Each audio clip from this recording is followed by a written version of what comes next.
Breaking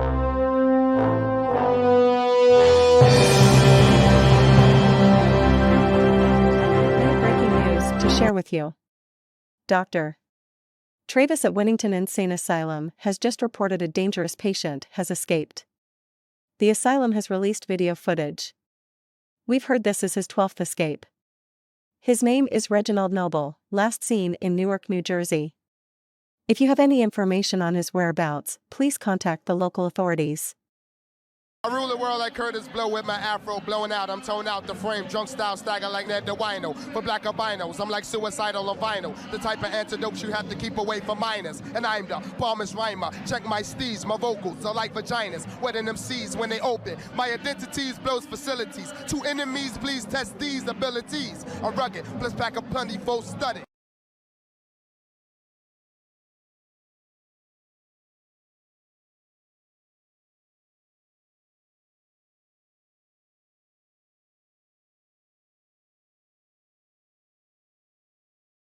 In the 80s and early 90s, it wasn't easy to break into hip-hop and get a record deal. In most cases, you had to pay your dues. Some MCs got on by being a hype man for local artists. Some had to carry record crates for DJs. Some MCs had to start off as backup dancers. Okay, now I know you represent the East Coast, but everybody doesn't know that you're not from New York. Why don't you tell the audience where you're from? I'm from Newark, New Jersey, representing as Bricktown. Brick City, right? That's right, Brick City. Okay. Redman, repping Newark, New Jersey, definitely paid his dues before getting into the rap game. Being from Jersey, he was able to see local MCs already have albums, so the dream seemed more tangible. In the early 90s, the state of New Jersey had a lot of huge and up-and-coming talent. Naughty by Nature, repping East Orange, Queen Latifah, and Lords of the Underground, repping Newark, New Jersey. Redman was patiently waiting for his turn to shine. Redman would start his introduction into hip-hop with the legendary, iconic Biz Markie. Biz Markie, first of all, let's be very clear. Before I came to EPMD to sign me, I went to Biz Markie. Oh. Okay. And I asked him to put me on, bro, and he was with the Juice Crew at the time. He was like, yo, I don't got the time right now. I was like, all right, cool. So I maintained doing what I had to do. But he allowed me to come to his place of where he lived at to go through records, being a youngin'. And I wasn't even... So Biz was like, yo, let's just go rock parts. Let's go rock parties and shit. And he knew I had bars. And he set it up where I was battling people. So we was going from like all in New York. It wasn't even in Jersey. It was all through New York, from Manhattan to Queens to that bad. But at the end of the day, I was getting bread with Biz. He was putting money in my pocket. He was helping me, build my foundation of who I was by getting noticed by people. And they went to go battle someone in Queens and they didn't show up. And so Biz was like, yo, let's just rock and turn the crowd out. So me and him just started tossing rhymes back and forth, and someone recorded it. So someone recorded it with their radio, and they sent it to Stretch and Barbito. And Stretch and Barbito played that shit all fun. So this sounded like your first appearance. Yeah, it was like my first appearance. And that rhyme and that from that day circulated through the whole system of but seriously, I'm in a place to be, in a place to be without me. Yo, Red, I'm not with my man. 1, 2. Get on the mic and do the 1, kid. I get Biz, who? This is a Biz that made up checker 1, 2. Without the 3 and me, and I can sing. We're back to our first day of partridge in the pear tree. To the girls I want to. Redman actually started off as a DJ. He DJ'd for Do It All, member of Lords of the Underground. They would go to Club Sensations in Newark, New Jersey, and this would actually be when things would turn around for Redman. Let's just start with the Hit Squad and the beginning of Reggie Noble, Redman.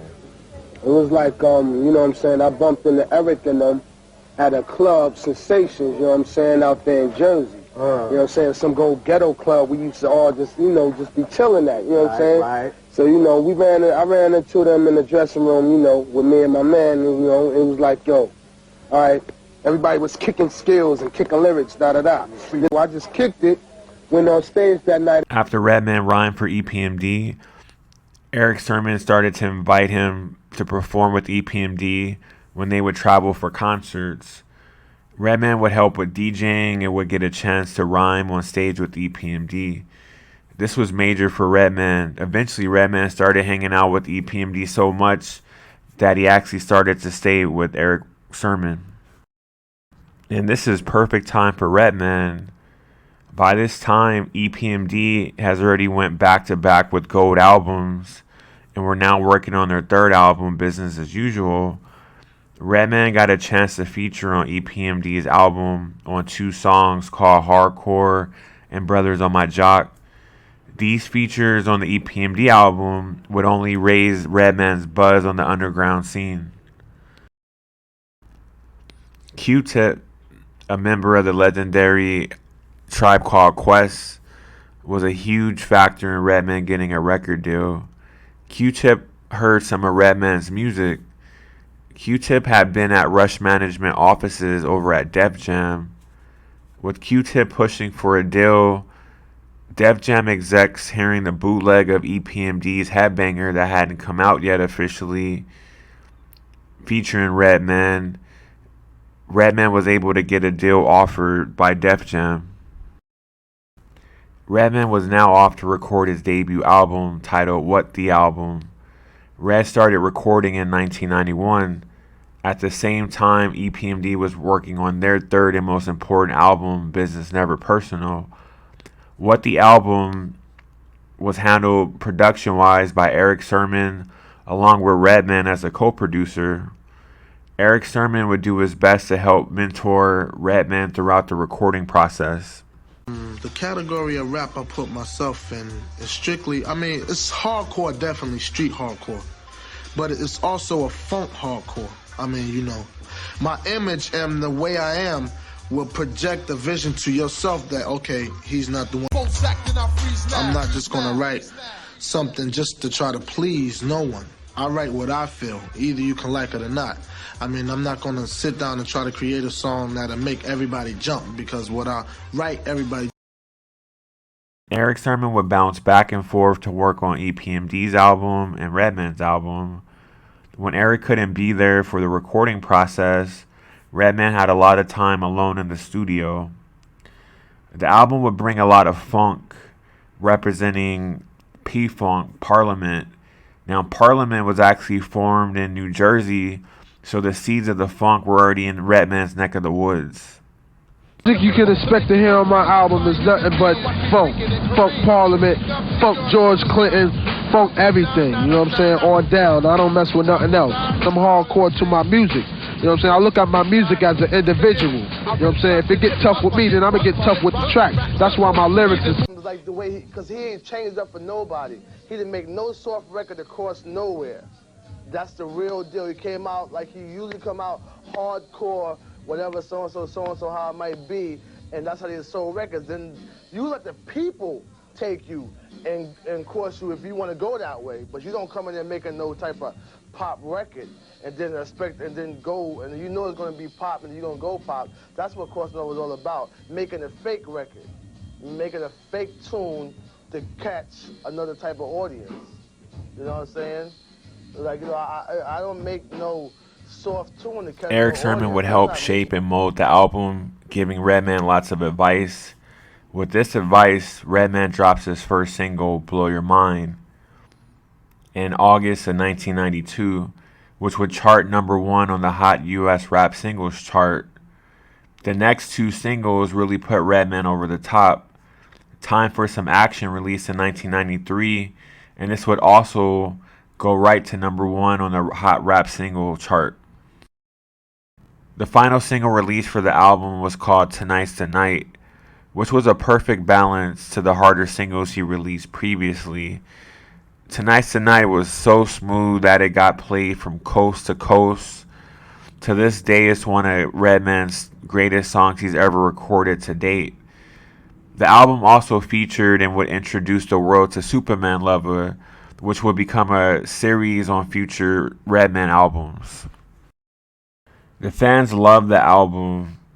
It was a huge success. Redman went gold, selling over 500,000 units. Redman would mimic the success of his mentor, Eric Sermon, as EPMD also was going gold. The album is classic and one of the best debut releases of all time. Redman received a 4.5 out of 5 mic rating in The Source. And if you're familiar with The Source magazine, that's extremely hard to do. Redman would also end the year as one of the top MCs in the game, especially with The Source. He would go on to get the Solo Artist of the Year in 1992, also getting the coveted hip-hop quotable for his verse on Headbanger, the EPMD song. Let's